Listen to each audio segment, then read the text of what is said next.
अस्सलाम वालेकुम friends and family, welcome to रूज वर्ल्ड। तो जनाब, आज है ईद उल अज़हा की चांद रात।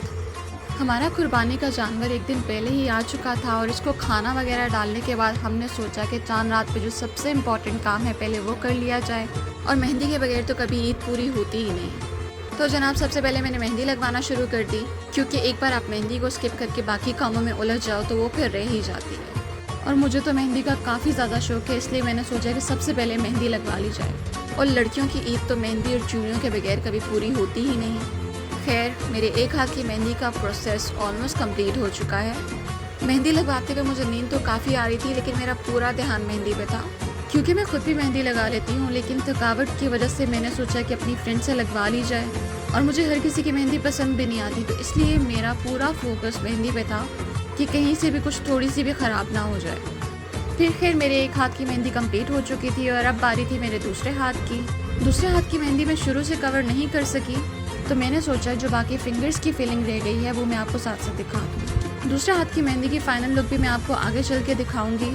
खैर, ये मेहंदी मेरी ऑलमोस्ट कंप्लीट हो गई है और ये मेरे हाथों की फ़ाइनल लुक है, जो लगाने के बाद बहुत खूबसूरत लग रही थी।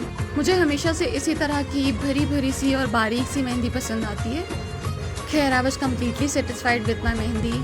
जितना मैं मेहंदी को लेके कॉन्शियस हो रही थी, उतनी ही मेरी मेहंदी खूबसूरत लग रही थी।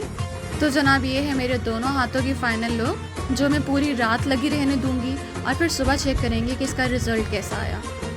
फिर खैर, मेहंदी से फ्री होके हमने डालना था कुर्बानी वाले जानवर को खाना, क्योंकि काफ़ी देर हो चुकी हुई थी और पहले जो खाना पड़ा हुआ था वो उसने सारा खा लिया था।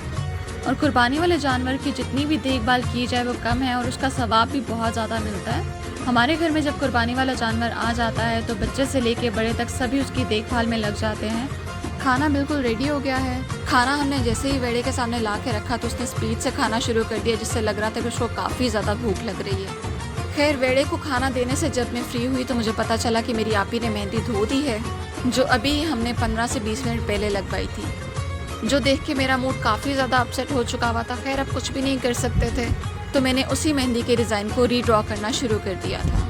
खैर, थैंकफुली थोड़ा बहुत कलर आ गया था, जिससे एटलीस्ट हमें डिज़ाइन की समझ आ रही थी। जब भी मैं ये दोनों हाथों की मेहंदी दोबारा से रीड्रॉ कर सकी और मेरे ये डिज़ाइंस कंप्लीट हुए।